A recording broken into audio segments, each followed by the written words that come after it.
Hi there. Today we'll be learning about the electron transport system. So as you may know, in the Krebs cycle we produce a lot of things like carbon dioxide, ATP, NADH and FADH2.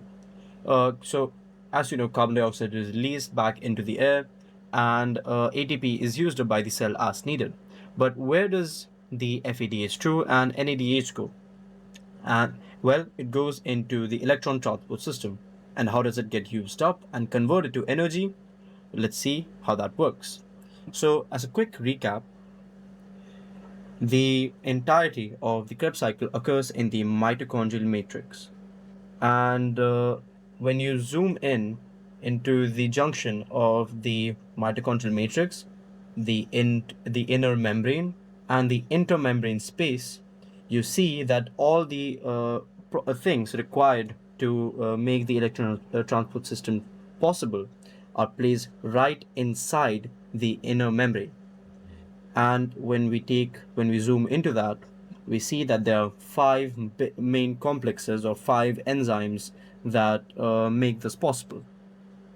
So the main goal over here is that the first four complexes create a proton gradient such that there are a lot of protons in the intermembrane space. There aren't as many protons in the mitochondrial matrix, so that creates a sort of push which is used by the ATP synthase complex, so that is the last and fifth complex, to convert adenosine diphosphate and inorganic phosphate into adenosine triphosphate.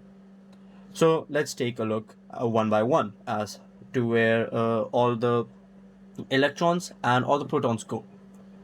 So the first complex is the NADH dehydrogenase. So we take NADH, which is produced in the Krebs cycle, convert it to NAD plus, and give away one electron and a few protons.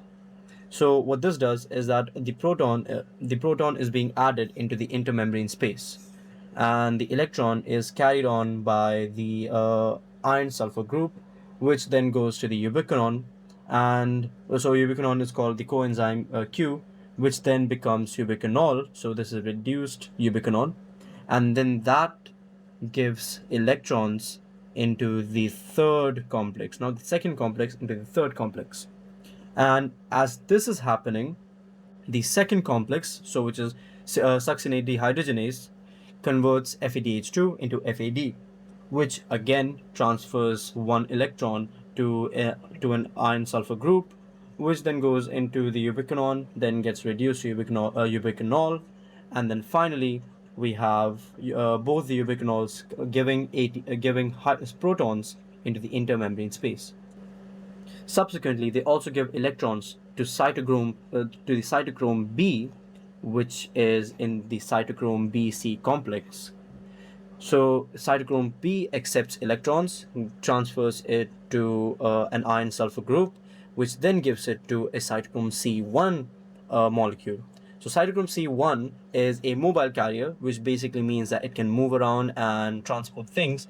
So what it does is that it sits right at the edge of complex 3, goes down and into our second last complex, and perhaps the most important one over here, the cytochrome C oxidase. So cytochrome C gives it to copper A. So the electron is being transferred to copper A, then cytochrome A, then cytochrome A3, and finally to copper B, which then gives the electron to a molecule of oxygen and a proton, which then produces H2O. So the reaction looks a bit like this. So you would have one molecule of oxygen, then four protons and four electrons to give you two molecules of water.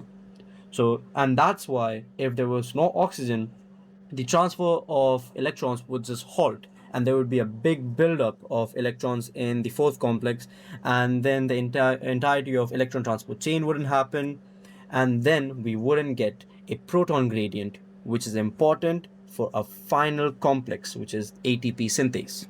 So now that we've created a proton gradient with all within all of the first four, well, actually the first three, because The second complex, succinate dehydrogenase, doesn't actually give any protons into the intermembrane space.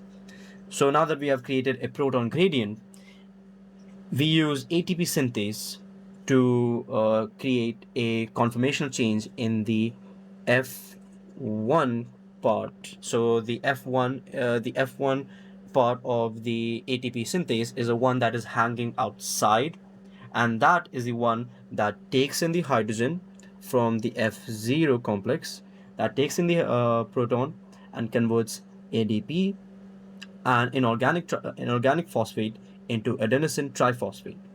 So, and this is how for every molecule of glucose. So, for every molecule of glucose, there is an approximated, after everything, after your glycolysis, after Krebs cycle, and after the electron transport chain, where majority of the ATP is produced, you would have roughly 32 to 36 ATP produced per glucose molecule. And that's why oxygen, because of the electron transport chain and how oxygen is getting reduced, and that's why oxygen is necessary for respiration to occur.